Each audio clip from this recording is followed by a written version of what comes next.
Good evening and welcome to a special edition of the show. This is Added Time and I'm your host, Gaz Smith. The show is sponsored as always by our friends at AO Home Improvements, your one-stop shop for all your renovations and projects around the home. So get online and give them a check out. Tonight we have a Scottish Cup final edition. Yes, the first time Celtic and Rangers have met in the competition for 22 years. So a massive game coming up at the weekend, and obviously both teams can go for the double. Joining me in the show to talk through all things Celtic and Rangers are two diehard fans, both writing about their teams as well as cheering them in the stands. So representing the green side of Glasgow is a man who writes for various Celtic publications online, including Celts Are Here. Welcome along to Michael Shearer and the Hoops. And representing the blue half of the city is a man who currently writes for the Rangers Review, Rob Harron. So guys, thanks very much for taking the time out of your busy schedule to take part. I'm always intrigued to know about my guests' kind of introduction, not just to football, but mainly tonight. What was your first kind of experience of a Celtic Rangers game? So, Michael, what was your first? Well, I was actually a wee bit older than maybe most fans, and it was when Moussa Dembele scored the hat-trick in that famous derby when Rangers had just come back into the Scottish Premiership. So it was quite a special day for me to just witness that atmosphere, and it really just showed the passion between the two sides. And maybe at a time when I thought Rangers had the momentum, Celtic managed to turn it round, and it was just such a special season, that season with Brendan Rodgers. And then it just brings us to where we are now with Rodgers back at the club. So for me, things like that are just so special to remember your first derby. Yeah, and Rob, what was yours? Mine was actually a lot later. My first live derby experience was 1-0 with Ryan Jack. So that was 2018. Just before Mr. Rodgers left for Leicester. So I don't know if that was a good or a bad omen, but yeah, that was the first time I'd been in the stadium for an Old Firm. Obviously, I watched many growing up, but that was the first time live in Ibrox to see it, and to say the atmosphere was electric was an understatement. So again, looking forward to the weekend's game. Yeah, it should be a cracker. The road to Hampden can always be a long and winding one for the lower league teams who obviously start earlier on in the competition. But, for Rangers and Celtic, it's, New Year, kicks off the new year, and you end up in Peterhead and Alloa and far and flung beyond places like that. Personally, for me, I hate the early rounds because I always think that no matter who you get, you just don't enjoy the game, because if you draw, if you're at home to a lower league team, you're just expected to roll them over and win 5 and 6-0, and if you don't, then it's just you just don't enjoy it. As I say, I prefer much when you get the bigger teams, when you get the Premier League teams kind of thing. So obviously, Rob, we'll start with Rangers. They ran out comfortable winners against Dumbarton. A 4-1 victory at the aptly named now Dumbarton Football Ground. Yeah. I genuinely had to search that to make sure it was true. The weather that day was terrible. It was rotten. That was that mental weekend when the weather just went crazy. There was a Rangers game in Dumbarton. There was the Saturday, and then the second game on the Sunday. Because it was the evening kick-off for that cup game, and especially behind the rock, it's never easy going there. But it was, as you say, the rain was lashing down, very wintry. Considering it was the early round of the cup, but again, even with even being 4-1, you would think it's comfortable, but again, thinking back on it, it was probably less comfortable than what Rangers would have expected it to be. Despite the 4 goals they scored, again, it was obviously a bit of a tough slog that day.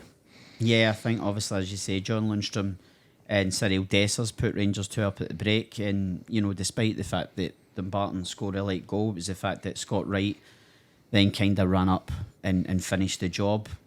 Interesting to know your opinion on Scott Wright, because, correct me if I'm wrong, I think he's played 135 games, 11 goals, 12 assists. What's your opinion on Scott Wright? Do you think he's good enough for Rangers? Probably at the start of the season you would have said no, considering he was linked with the move to Turkey. He was famously interviewed at the airport saying he was wishing the players and the manager the best of luck, which didn't bode very well in the fact he's come back, he's played his part in this season to an extent. I'm sure the other lads in the pod would hang me out to dry on this one. I think a few times when we've had him in our team selection they've certainly questioned my sanity, but I think overall he's a good squad player. I think at a so-called lesser team he would probably star more. Yeah. You know, if he was at a Hearts or a Kelly or a St Mirren, you know, he'd probably be one of their top performers. I think just the time he came in the second half of the 55 season, again, managed to play his part, but he hasn't really progressed since then. You know, as much as he's a winger, he hasn't really shown that he's got that threat consistently enough. Again, you know, a lot of folk will say, well, he loves a goal at Hampden against Hearts, and you know, again, he scored a couple of weekends ago. You know, to me, he's a good enough squad player, but I think moving forward, you know, as the manager said in his press conference over the last week or so, you know, it's coming to an end of the cycle. I think, just as we were kind of talking about before the podcast started, you know, it's a lot of these players are coming to their end of their time, and I think he's probably one of those that will probably get moved on in the summer, or I would expect to anyway. You know, again, things may change, but you know, overall, I think he's a good squad player. I don't know where he'll go. You know, again, if it's abroad or if it's another SPFL team.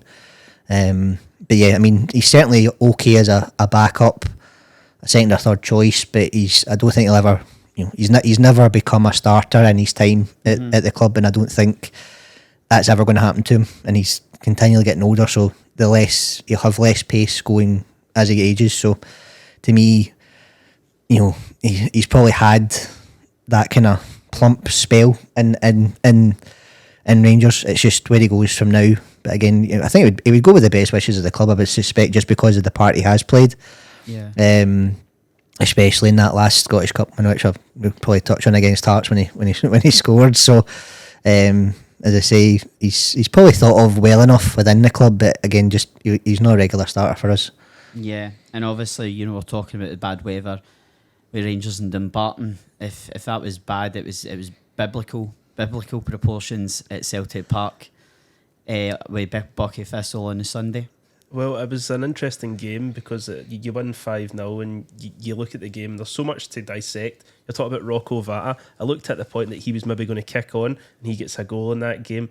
And you're talking about Kyogo at his best. Abada played a part in that game, so it was kind of like the epitome of Celtic season where players are popping up and you think they're going to contribute something in the second half of the season. And there's two players I've named there that we've just, Abada leaves the club and we've not seen Rocco Vata, if anything at all, and there's rumours that he won't be signing a new contract. So that kind of summed up Celtic's season. But we seem to have kind of halted the poor momentum at that stage, and there maybe was the odd poor result still to come, but that was just kind of a sign of things to come. That I know it's Bucky Thistle, but Celtic were in such a tough place, especially losing 2-0 to Hearts in December. So for me, results like that, they might not be the most impressive and everybody expects them to happen, but you kind of see things forming more into shape. We were still waiting on Hatate and stuff to come back into the side, but we were just building something there. And it was just a good wee sign against a Bucky Thistle side who were out to enjoy themselves.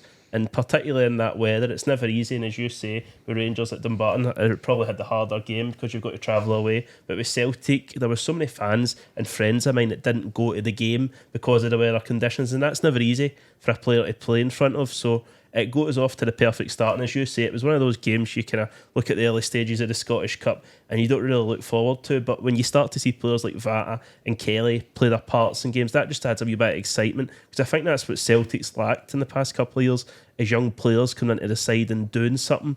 But that is so difficult for them to break through because with Ange, he didn't give a lot of young players opportunities, whereas Rodgers has slowly showed, but he's still to show as much as he did in his first spell with younger players coming into the side.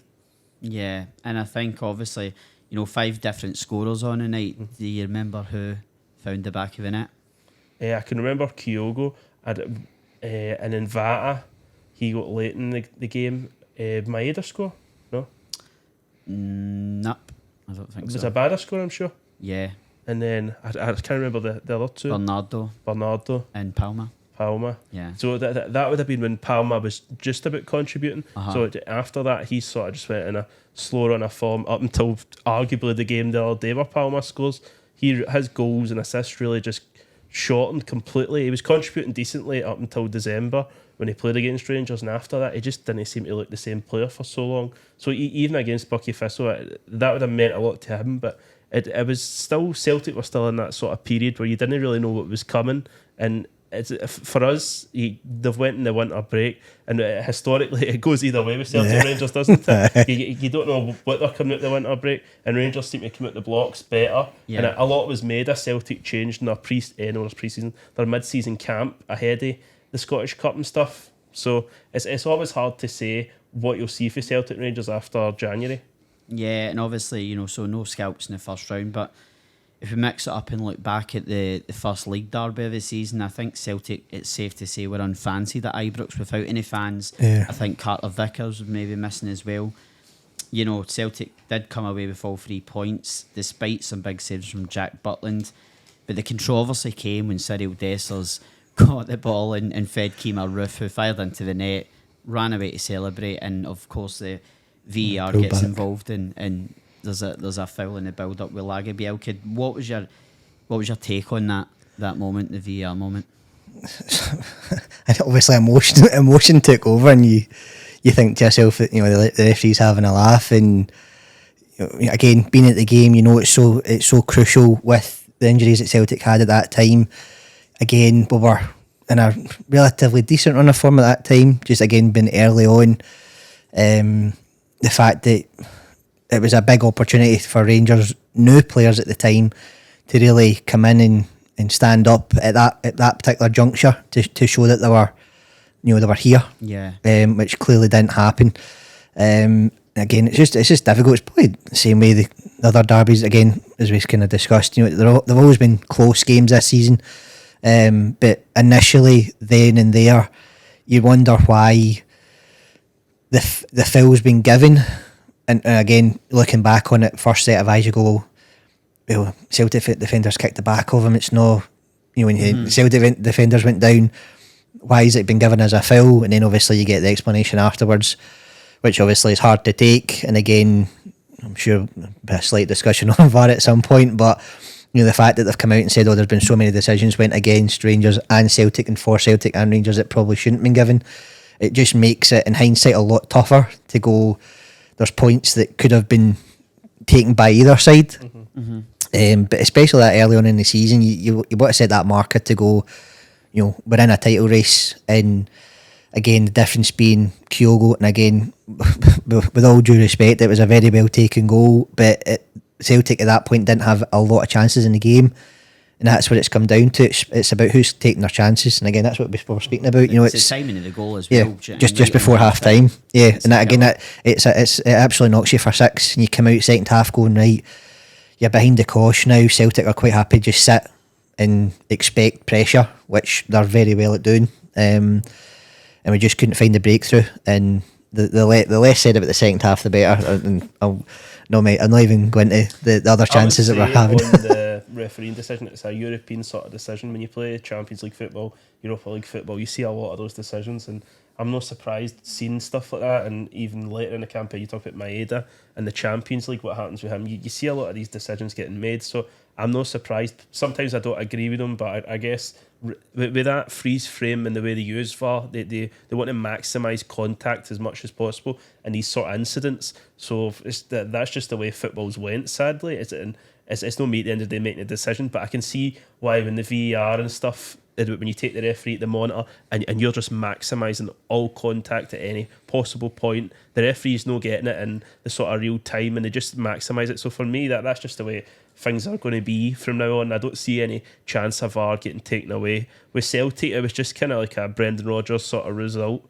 For Celtic, we'd lost to Kilmarnock in the League Cup. It wasn't a good start to the season, and then we go to Ibrox, we get that result. Matt O'Reilly, he's involved in the goal, he headers it onto Kyogo, and Kyogo takes it first time. At that point, Kyogo looked to be at the top of his game, and he maybe petered off a little bit towards nearing the end of the season and the middle of the season. But for Celtic, it's just about getting that result at the end of the day. I think there's been a lot of derbies this season, but they haven't been fancied because we've been so inconsistent at points. The games we should have won, we haven't won, in games we maybe probably should have, maybe games we weren't fancied in, we've turned up. So it's just been so difficult at times this season looking at Celtic to think, what are we going to do when it matters most? And obviously we know now, looking at the end of the season, that we've turned up when it mattered, but I think that game was just a sign that these players, they have a mentality to get over the line when it matters most, whereas at times when they were heavy favourites, they wouldn't manage to get over the line and beat teams who were maybe more defensive, whereas Rangers, there was so much pressure in the fans at half time, you could just sense it. And VAR doesn't help that, does it? No, but when you look at the fans and that their anger, because there's no replay to show what's going on with that decision. It's just a VAR review, and the average football fan, are they going to be too happy with decisions like that if they don't know what's going on, if it's no obvious right away? As you say, it's not as if he's went straight in his knee and tacked him. It's just the contact and the two legs coming together. So for me, it just kind of summed up this season and the whole of that game, didn't it? Yeah, Celtic go over the line when it matters most. VAR plays a part in the game. Fans are just left in the lurch about what's going on, really. It's just the epitome of this season for me. Yeah, and I think when you look at the second derby, that there's been many a classic nerdy derby between Celtic and Rangers over the years, none more so than Rangers that now under the management of Philip Clement. Celtic are a point clear. There's I think that was just a few days before Rangers were due to host Ross County, and Ross County didn't make it down. Yeah. So More Surprise. Tell me about it. But would you say it was more a must-win for Celtic than Rangers in that respect, Rob? I think for that kind of winter game, it's again new manager yet again. Comes in trying to stamp his authority on the game. Knows it's probably the biggest game that he's going to have for a while. Coming in off I think the back of the League Cup win earlier in December. I think at that point there were 18. He'd played 18 or won 18 games out of 20 or something like that. Going into it, again, as Michael was saying, kind of confidence probably high to go. You think to yourself, really need to again make a mark, try and keep the lead at the top tight between the two teams. Again, unfortunately, difference again in the derbies has been Kyogo with the 2 goals.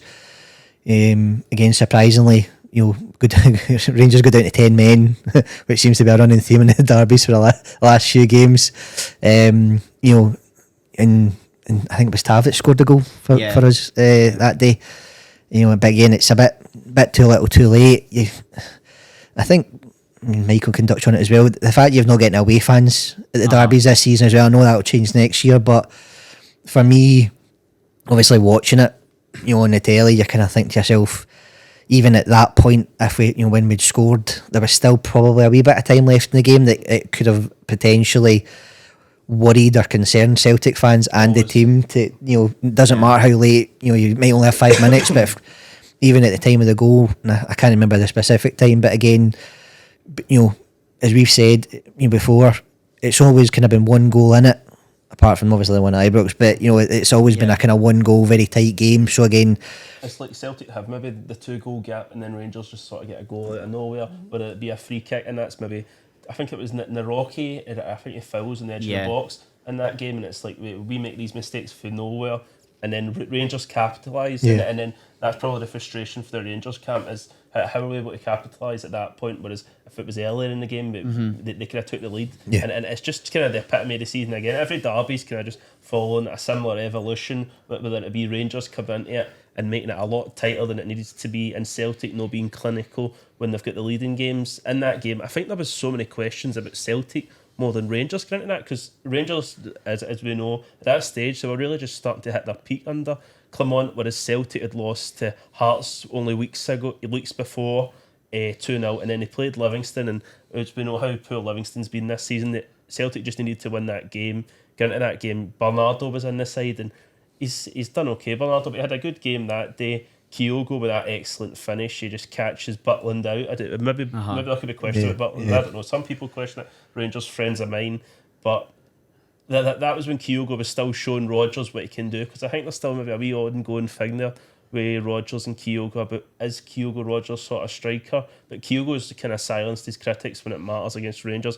I'm sure as a Rangers fan, when you see him in the lineup, so it doesn't really matter. It's again, even with the Ibrox game, and I'm sure we'll come on to it, but the fact that when they changed, Kyogo again over the last few derbies, excuse me, has always been the difference maker. So that it doesn't matter if you don't see him for the majority of the game. He's always willing to pop up out of nowhere with a goal or an assist, and I think that was always a tough thing, especially at that time when for that particular game at New Year, where again you're not really working with a first choice defence. There's been chops and changes.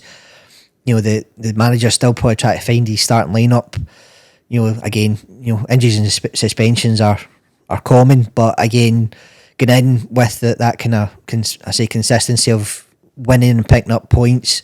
The fact that we come away with a 2-1 defeat again was probably a kick in the teeth, because we had been playing so well up until that point, and it's like, right, well, you need to reset, start again. It's then the run up probably to the next derby to try and make sure you again keep the point tally at the top as close as you can.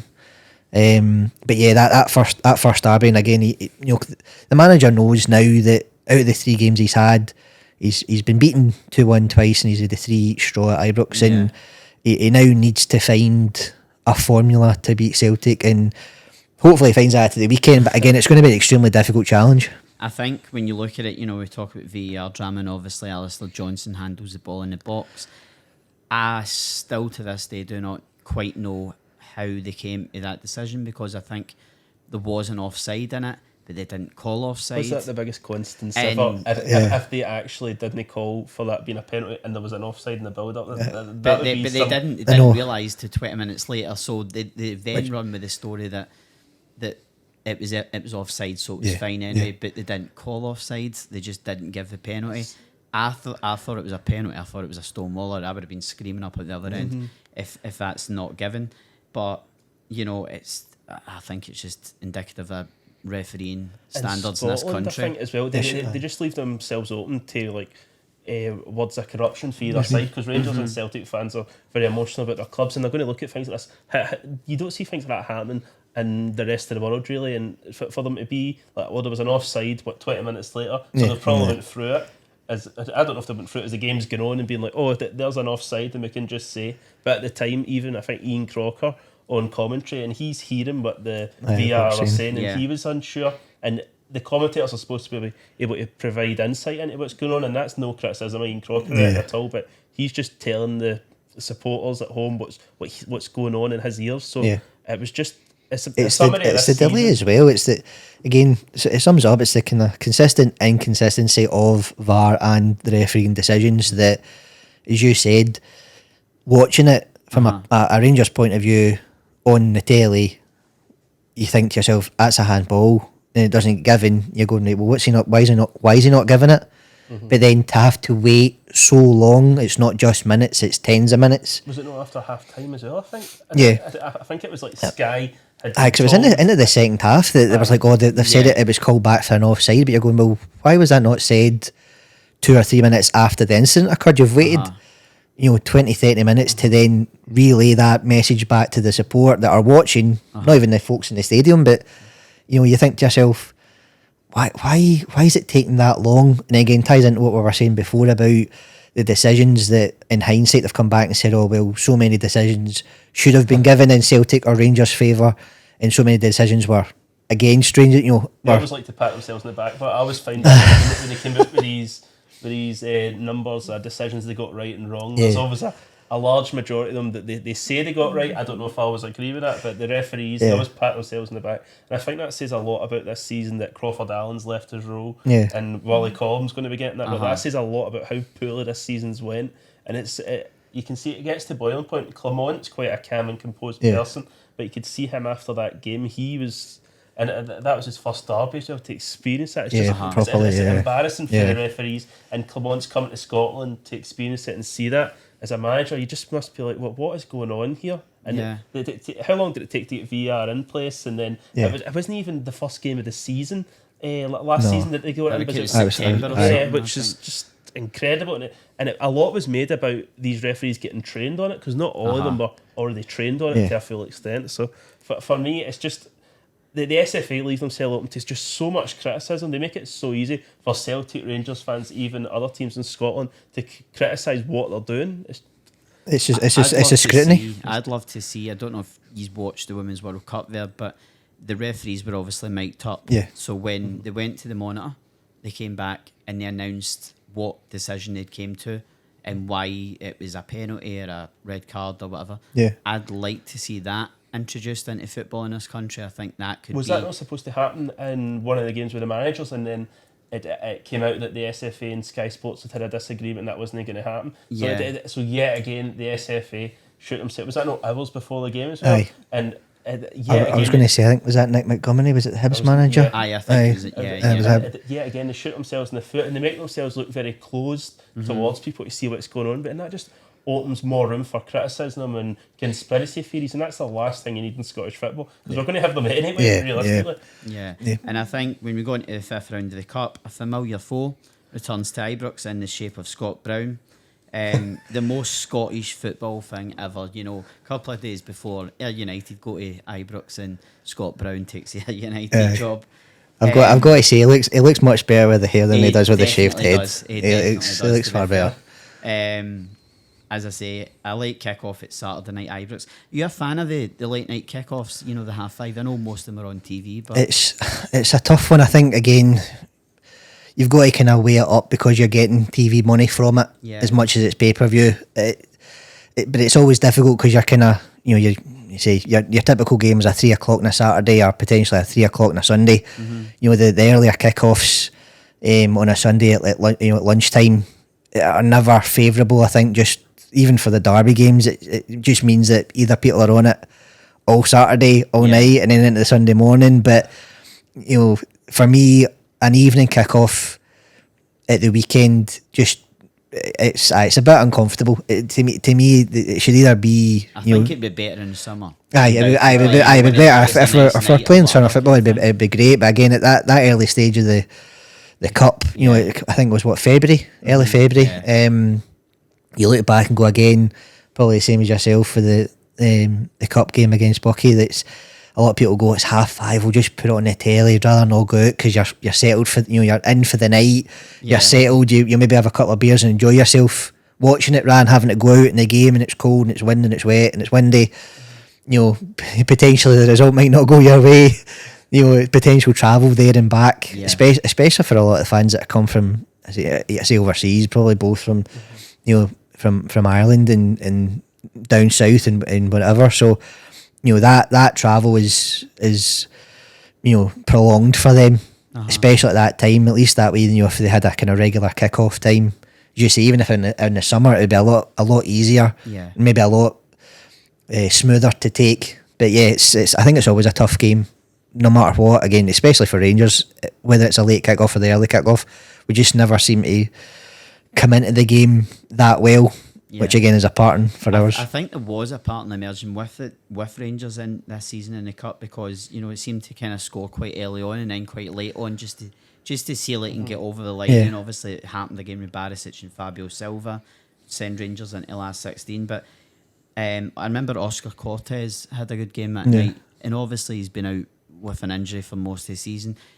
Would you like to see a deal done? I don't know if the majority of fans would like to see a deal done for the Colombian. I think from the group chats that I've been in and for the most of the folk I've spoke to that are Rangers fans, I think the possibility of another loan, whether it's till January, so you get essentially the 6 months or the 3 or 4 months that you missed back, and then potentially an obligation or a mandatory option to buy in January would probably be a good deal. I don't know if they'll do a year's loan or if it's just another 6 month loan, but I think in the games that he played, in the games that I watched him in, either at Ibrox or on the telly, he seemed bright, he seemed creative again. I think, you know, he'd only signed for loans at the start of this season, and he didn't play the kind of first half, so the fact that he's come in, I would say he hit the ground running again. He had a couple of wee niggles, and then he had the kind of obviously major injury that's kept him out for the rest of the season. But from that initial 3 or 4 game period that he played, he looked bright, and hopefully if he comes through his injury, which it looks as if he has, if he gets to play say the first half of next season, hopefully we'll be able to see a bit more of him and justify the outlay that we're looking to pay for him, which again I think is maybe like 3 or 4 million, but again that might be negotiated because of the loan that they've had. I think he looks like quite a dangerous player in terms of for the opposition. I remember his goal against Hearts at Ibrox. Yeah. He took it really, really well. Yeah, he did. But Michael, obviously Celtic waited to the next day to travel to Paisley and inform St Mirren's side. This season they've done absolutely fantastic, and they obviously caused Celtic problems at the weekender. When you start to play Premier League sides at this stage in the competition, is there always that worry because of, when you travel to Kilmarnock early in the season and losing the League Cup? Especially the way Celtic were playing at that point. We didn't even have a set system. We actually took an experiment that day, I think, and it was Kyogo and Adamida up front. And we're talking about Lewis Palmer was still off the left wing at that point, and he's involved in one of the goals, but things still weren't set. Even though we'd done all right against Bucky Thistle, it's such a big step up against St Mirren, and St Mirren have just been a very competent side. They've done very well. Even the other day, you see what they do at Celtic Park. They caused us problems. They weren't there just to sit back and let us have a title day party. St Mirren are just a great coached team. They play a hard system to play against, the way they press you and stuff. So with Celtic, I was very nervous for that game. And I remember a couple of seasons ago during the COVID season, we did get put at the Scottish Cup early.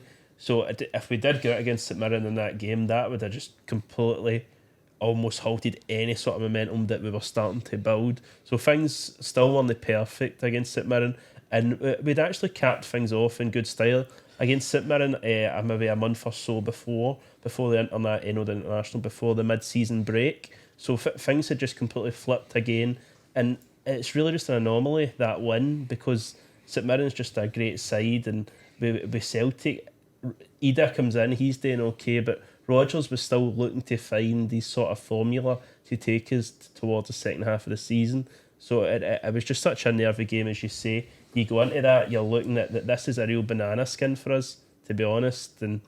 But we've had a lot of banana skins this season, and it seems to be when you don't expect to lose that we lose, and when we expect to win, it's just been that season summed up perfectly. And Rangers and Celtic season have just been so different. The way I would look get into a game, you would look differently because of the way things have went. So it's just every game is just sort of followed the same sort of formula against similar teams. And Kilmarnock as well. That just summed up our season at the beginning. What was it? Only 2 months before we're winning a treble, Rodgers comes in, and arguably Rodgers maybe a better manager in my opinion than Ange. Maybe he's a more sealed manager. He's done more in his career, but things just seem to have fell apart in August. Haksabanovic leaves. The way he leaves the club, things weren't going in the positive direction. So for me this season, I've just been going into every week hoping for the best, in all honesty. And maybe that seems crazy to hear for a Celtic fan with the money we spent in the summer, but every game I've just been counting down the days, hoping that we just win games. For me, it's not been about the style, because hopes of that went away in December when I was at the game against Hearts. There was no hope that we were going to play this swashbuckling Ange Postecoglou style. It was just about winning games, in all honesty, because we'd lost a number of games that we just wouldn't have expected only months prior. Yeah, and obviously when you get into that last 16 stage, you're talking about banana skin. Celtic hosted Livingston on what was billed as Super Sunday, and that was an incredible game. When you think Livingston bottom of the league, and we all due respect, I think most Celtic fans turned up probably thinking this should be a comfortable afternoon. Far from it. Well, I think with David Martindale, we really had nothing to lose at that point in the season. Things had just completely went against Livingston, and credit to them, they gave us a game, one of the best games we've probably played this season. I'm talking about competitive level. I'm not talking about us dominating a team. For the character we showed Maeda, he's the sort of player, he gets a hat-trick in that game, but the amount of chances that he missed, and he missed probably 2 or 3 chances that he should have scored. That's just Dyson Maeda in a nutshell. But that was when we were starting to see that this player that had been frowned upon by some fans when we had Jota there, when we had Abada there, he's actually a very good player that's got a lot of criticism that he probably didn't deserve, in all honesty, because the mistakes he makes is just maybe about lacking that wee bit of technique, but he does his best when he's on the pitch, and he got us through that game. And with Livingston, some of our defending, we get caught. That was when Matt O'Reilly started to sort of dip, so he was in contention for Player of the Year. And in my opinion, that's probably why he didn't win the Scottish Player of the Year this season, because his form sort of dipped at that point. And it wasn't terrible per se, but he didn't have the same influence that he's regained in the past couple of weeks and months. So for Celtic, it was just about getting through games. And with Kyogo as well, he he didn't play a big part in the game until later. And even the goal he gets, it was flagged for offside, and it's like a sort of break on Livingston who are trying to go and win the game. So it's just the epitome of Celtic season. Yet again, we struggle against a Livingston side that we simply shouldn't be struggling against. Livingston have been clearly the worst team in the league, but that just says a lot about Celtic. And all the credit probably should have went to Livingston that day and what they brought to Celtic Park. And a game that maybe even, I don't know if any of your Rangers friends maybe watched the game at some point to think that we possibly could be going out, because it was getting a lot tighter than anybody could have foreseen, even the most optimistic Livingston fan. Yeah, I mean, to me, it's probably tough again, as you said. They've got nothing to lose at that point because the wheels have just fallen off Livingston completely in the league, so they've probably thought best chances to maybe go on a wee cup run just to salvage the season maybe. And the fact that, again, as you said, the games against the so-called lesser teams in the league, with all due respect, are always tough. Any game in the league is tough, and I think that kind of just, as you said, just highlights again that, as you said, Celtic were probably looking at it going straightforward win. Let's just get the result in the bag, move on, next round. And Livingston went, no thanks. Let's make a wee game of this first. And ultimately Celtic did come through, but again, it was probably a lot tougher than any of the players, any of the staff, any of the fans in the stadium were probably thinking it was going to be, especially again early in the cup, early months of the year, whether it's weather conditions are okay at that point, but I'm not saying that has a massive part to play, but it will still have a part to play in the overall match. And again, you said Livingston have always been a tough opponent in all the years that they've been up. Since Martindale takeover, they've never been an easy, especially for Rangers anyway. That's certainly the most attacking I've seen them play. They always like to kind of camp in and kind of catch you on the break. Whereas that day, we've seen them pressing Celtic quite high at points. And I think, I'm sure Stephen Welsh was playing that day, and he gets caught with a sort of goal similar at the weekend with the ball over his shoulder. And then Matt O'Reilly in the second half, he gets caught and just past the halfway line, kind of ball watching, and then Livingston counter. So it was well coached, and I think we could all say David Martindale's probably got the best out of Livingston he possibly could get. Yeah. And on that day, that was as good as they've probably been all season, and they've still been picking up results towards the end of the season. You look the other week there, they get a win that nobody would have seen. So for me, there's a lot of teams in Scotland that deserve a lot of credit for what they do with their resources that isn't at the same level as Celtic and Rangers. Exactly. And I think people in England look down on Scottish football a lot, but they watch a lot of the games when Celtic and Rangers are struggling to beat teams because of what they're able to do on their day. And obviously, a feisty affair. Obviously, another 5:30 kick-off at Easter Road. What did you make of the performance for Rangers that night? Obviously, a 2-0 win. Yeah, I mean, again, in the face of things, you look at it and go, it was straightforward 2-0 again. Hibs have always been tough, especially Easter Road. I think, I don't think that was. I think the game that they had the red card, and I'm not sure if it was that one, if it was the league game. Jordan beat in Mariah Welsh. Yeah, again, as you say, that again, they were second half. Again, it's they always like to make a match of it. They play good football, don't they? Yeah. And they kind of maybe flatter to deceive. They'll create chances against Rangers, and it's whether they take them. And with the sort of style Rangers play at times, they're able to weather storms and just get over the line in the end. And I'm sure it was John Lundstrom, he gets that goal for the penalty. Yeah, because Tavernier had sort of seemed to start missing a couple of penalties. Yeah, he was, again, probably not a great penalty from Tav. At least Lundstrom's running in to get the goal. Again, I think it was Silva in the second half that scored the second, and obviously managed to kind of make it a bit more comfortable. But again, it's been tough. I think over that kind of period where we're starting to falter a wee bit in the league. The European games were starting to take their toll as well at that point. Just at that kind of turn of the year. So to me, again, watching it. You're probably similar to Michael. You just want the result in the bag and move on to the next round. At that stage, I think for both Rangers and Celtic, you look at it and go, you've got to at least make the semi-final. So it doesn't really matter how you perform in the earlier rounds. Yeah. It's just about getting the result and getting the progression into the latter stages. And again, hopeful that it is a final or a semi-final that you get the Old Firm. So yeah, to me at that stage, I think the performance may not have been great, you just want the result Just get the job done. Yeah, back just up get the the job road. done. Yeah, and obviously, Derby Day number 3, it was a game of two halves back in March, and Michael, it was Dyson Maeda who put Celtic ahead just after 20 seconds, Route 1 stuff from Joe Heart Hart. attack for me. James Aye. Tavernier, he's got it covered, and then all of a It sudden doesn't. he just doesn't have it covered. He must have prepared all week for Dyson Maeda playing that game, and he just gets off to the worst possible start. It's unbelievable. I can imagine I Clement. think the actual wind catches the ball when you watch it again. I don't know I if the was wind, quite winded that because day, but- he seems to, he goes like that with his arms outstretched, Yeah. as if I've got it, and then he turns round. I don't think there's any other player in Scotland though, Dyson that would Maeda. catch him like that, is there? In all honesty, no player would catch him out that quickly, and he would have maybe a second or two more to get rid of the ball or play it back or play it forwards. Whatever he wants to do, he would get that time. He just didn't have that time. And Butland had practically no time to react to that. Even the best goalkeeper in the world probably wouldn't get down to that fast enough. It's just there's so much luck that goes into that ball, just going perfectly into the net.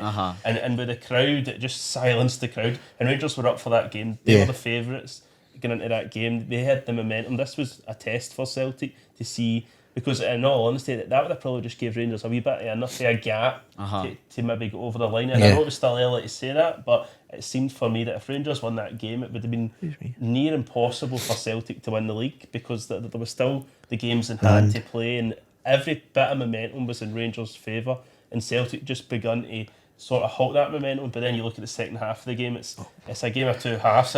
For me, I mean, as you said, the Maeda goal just completely knocks the crowd on its backside. You're then going, is this going to be the same story yet again? You think to yourself, right, how are we going to pull ourselves out of this? Because again, you're going in with a relatively decent bit of form. You're at home, there's no away fans, but then that early goal just puts the pressure from the crowd onto the players. And again, James Tavernier was found wanting. I don't know why, having considering he's played so many games against Celtic and against Maeda over the last 2 or 3 years, he knows, or he should know, what Maeda's strengths are, and the fact that it was a one-on-one race, he's got the choice to either pass it back to the keeper, or what he tries to do is boot it out the park. It obviously takes a deflection and goes in, but at that point you go, you've not even managed to calm yourself into the first 20 seconds of the game, which again is difficult to do in an old firm for fans, never mind players. But yeah, your plan A goes out the window. Yeah, exactly. Precisely. And to me, the story of the match was, for the neutral, it was a great game. But for being in the stadium myself, you're thinking, comes half time, you're going, I know it really could have went. If Celtic get that goal before half time, if you look back in the game, if Celtic get that third goal, that would have probably been the game. And then Rangers come out in the second half and they show a bit of character. But with Celtic, for me in that first half, we seen Celtic at their best. That was a Celtic that I know that I hadn't seen this season. You're talking about things are beginning to flow, the pressing, the passing, the moving. There was so many patterns of play. You looked at Celtic and finally you could see what they were trying to do. Everything seemed to click into place in the first half, but then it's the story of the season with Celtic. The second half, things don't go as anybody would have foreseen. I know Rangers are at home, but Celtic being 2-0 up at half time, I don't think many Rangers fans would have seen the response they got in the second half. No. Does the game turn then when Fabio Silva goes down and wins the penalty? Definitely. Obviously booked for diving. Yeah. Does that swing? And I think because at that particular stage of the game there had been a couple of, again, you touched on with the O'Reilly penalty before half time, you're 2-0 down, you're going, you don't see any way back. You get the luck. Some would say it was luck, some say it wasn't luck, it was good gamemanship, but to get the penalty brought us back into it. But even at that point you're going, nah, but the way we've played this season in derby games is, you wouldn't have held out much hope that we would have brought it back, never mind get the draw. It really was the story of the season that VAR has a part to play, that the referee in real time changes his decision after a VAR review. It seems to be in the story. How many derbies do we look at where the referee's having to go to the monitor and change his mind? So, and in a stadium full of fans, it was almost the complete opposite of what happened in the game earlier in the season, with a decision to not give Rangers a goal, whereas with Fabio Silva, the referees really shouldn't do this. But Silva had been diving a few times in the game, and the referees just looked at it and went, he's diving again. He's and he's made that judgment. And with Johnston and Silva, it's one of the ones. It's going to get given, tasty. Isn't it? Because Johnston's trying his best to win the ball, but Silva's trying to get to the ball as well, and the legs tango, and it's going to be given as a penalty, especially with VAR, because it will just maximise all contact. And I'm not saying there was no contact at all, but it's just going to make it more clearly a penalty than it would have been in real time. Yeah. So Rob, do you think that was obviously, after Matondo gets the equaliser so late, do you think your emotions after the game in the stadium, obviously you're happy, you're delighted that Matondo's just curled in an absolute screamer. Yeah. Do you still think that's kind of 2 points dropped, or are you happy with the point and you kind of move on to Dundee and Ross County? I think in that first instance, you think to yourself, right, at least we've got a positive result with a draw. Again, from my perspective, you get the Dessers goal gets ruled out as offside. You then get Seema scoring the equaliser, but then we fall apart. The middle of the park just crumbles. Ida runs through, scores the third, and you're just thinking, again, story of the season. We've went to sleep. We've just not, first thing you do after a kick-off is keep it tight. Never happened. Matondo pulls the goal of the season out. All the comparisons with Kevin De Bruyne from the previous day. All those discussions, which, funny enough, I hadn't seen at the time. So I was like, when you see that equaliser going in, A, you've got the relief. B, you think, right, at least we'll hopefully get a draw, considering how late it is in the match. But again, you just hope at that point, right, don't crumble, don't let Celtic come forward again to score a fourth. But that goes through your mind, even so late on in the game. For me, looking at that game, it was like we were the underdogs going into the game. We had the win there, and it falls away for us. We take the lead in the second half so late in the game again, and it looks like we're just about to win, and then Rangers get that late goal. But then at the same point, it's Ibrox, so we could have arguably went there and got turned over. Would you have accepted the point? I would have said to you before kick-off. Yeah, definitely. I was sort of fighting with myself mentally though about the game, because I'm like that. It's 2 points dropped, but then at the same point, it's a point gain, but because going to Ibrox with the momentum Rangers had, and I think a lot was made for the media about how that would affect Celtic, and we can look now and say that it didn't have any effect on Celtic at all.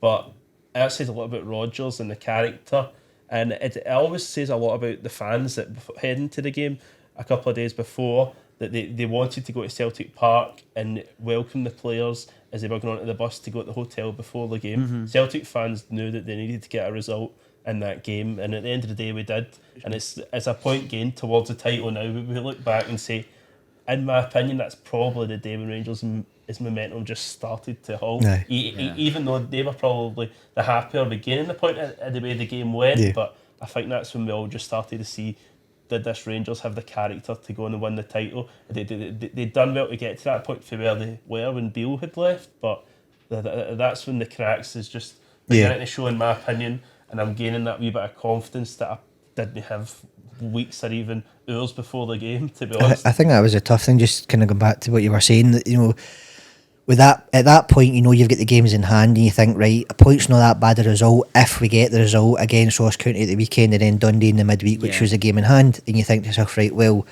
that takes us to being 2 points clear, or 2 or 3 points clear at that point. But again, as Michael said, it's those lesser games that are far tougher than the Derby games. The Derby games are probably far more open. Easy to motivate yourself. It's easier to motivate, whereas you go away to Dingwall, again, complacency sets in, get beat 3-2, and then you're going, right, well, we need to win at Dens Park on the Tuesday, the Wednesday night, and we get the 0-0 draw, and you just think, that's it. Those two games have meant nothing. The Derby game means nothing, having not got the results in the other two, which ultimately has cost us. And I might put it probably has cost Rangers. To be honest, that's the worry, is that, again, as you say, it's easy to motivate for the Derby games and maybe the higher profile games in the league, whether it be Hearts or Hibs.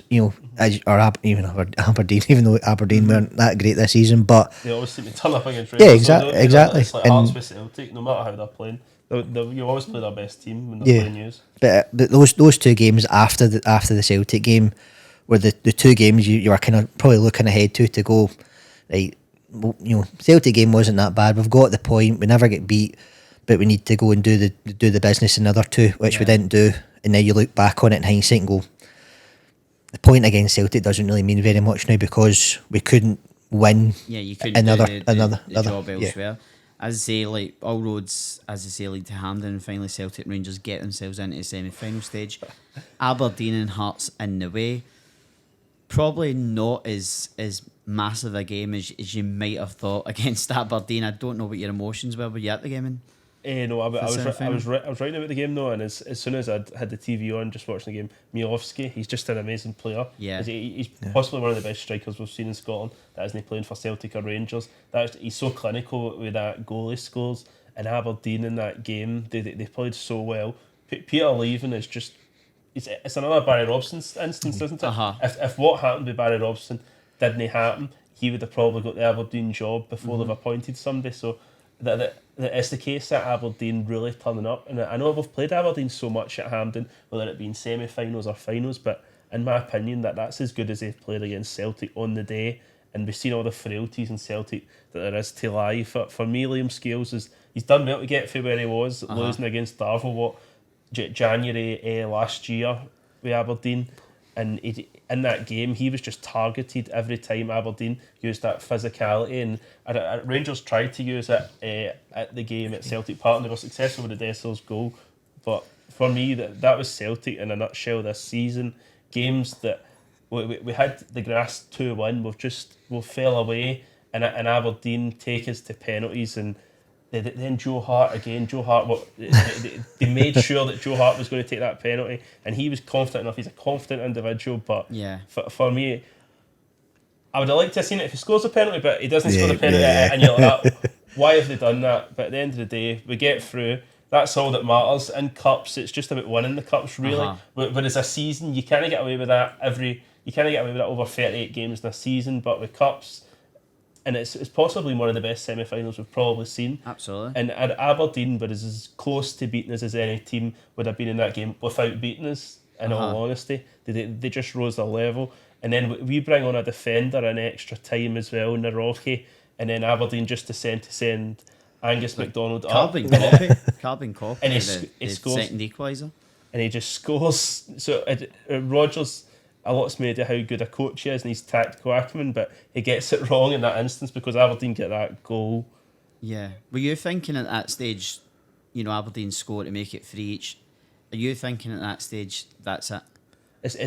Realistically, it's got to be under the circumstances. Like when you watch football, for me, football always follows a pattern, but it's like if things go in a direction with things like that, because if everything's going against you, we take the lead in extra time. And Aberdeen send us to extra time as well, so that they're scoring 2 late goals in those circumstances to force us to penalties. So for me, I could only see Aberdeen winning, but then there's a sort of halt when they're taking the penalty with Aberdeen and the goalie goes down with cramp. I don't know what you make of that, but that certainly didn't help. Was it no a 60 Ryan Duncan, I think it was. Ryan Duncan, he's such a young player, and he's put under that pressure, and the goalie does him no favours there. In all honesty, it was a shame for that player to have to go through that, and he misses the penalty. So, but you need that wee bit of luck at the end of the day. But it's a lot for me, that's luck that his legs or whatever's gave it the cramp.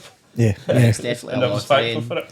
And obviously, I think you'll be grateful that it wasn't so dramatic and so on the Sunday, quite straightforward. You were probably thinking that it could be like that. After I never watched the first semi-final. I can obviously was listening, and friends were texting and all that type of stuff, and the group chat was going mental that it went to extra time, it's went to penalties, and again, as you say, you think to yourself, if Aberdeen have come back that late on, it's going to be their day. They've just made it tough, no matter the way the game went, having not watched any of it back. But for Rangers against Hearts the following day, you're like, please don't take us to extra time and penalties, because again, at that point, I wouldn't have really thought we would have managed to do it, considering that again where we were at the season.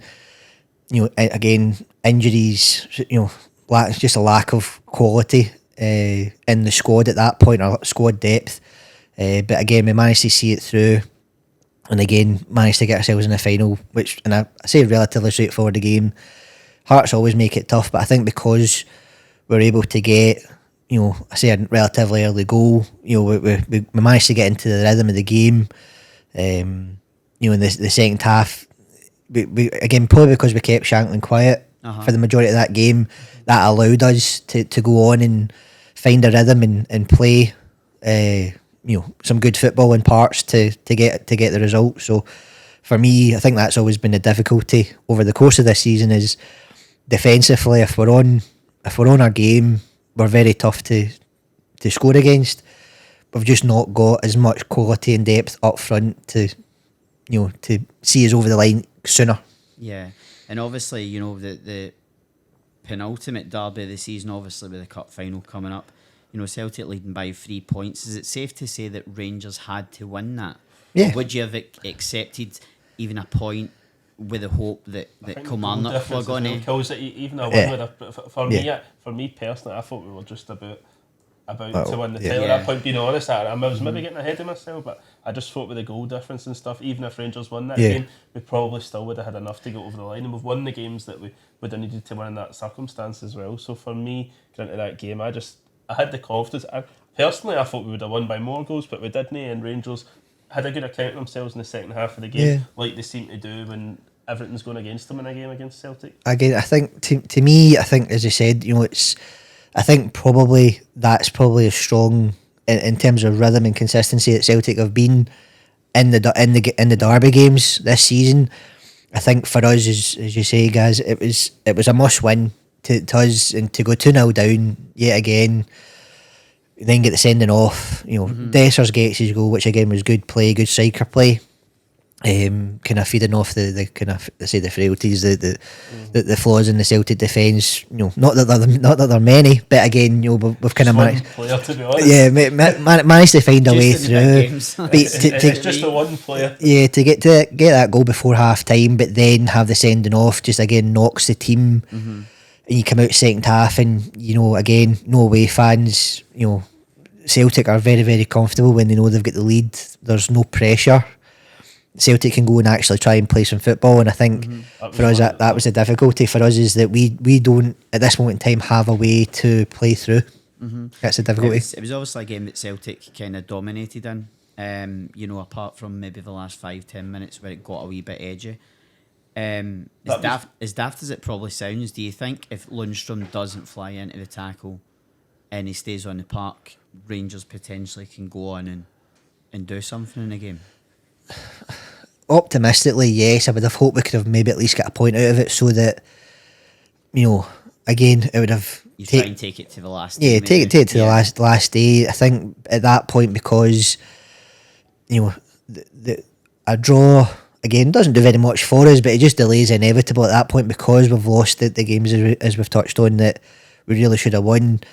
That's a must-win game. You go in, there's already pressure from outside. It's just very difficult for us at this moment in time to play through that, and we don't make it easy for ourselves.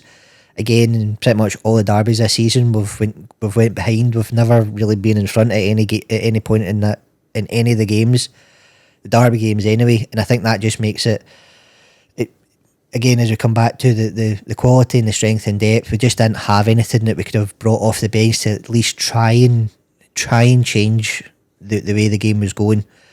It obviously ended up very comfortable for Celtic, even at 2-1. You look at the result in isolation and go, it's a 1-goal game, but Celtic could have very easily been on and scored 3 or 4. We've done well with 10 men to essentially not get beaten in the second half. Yeah.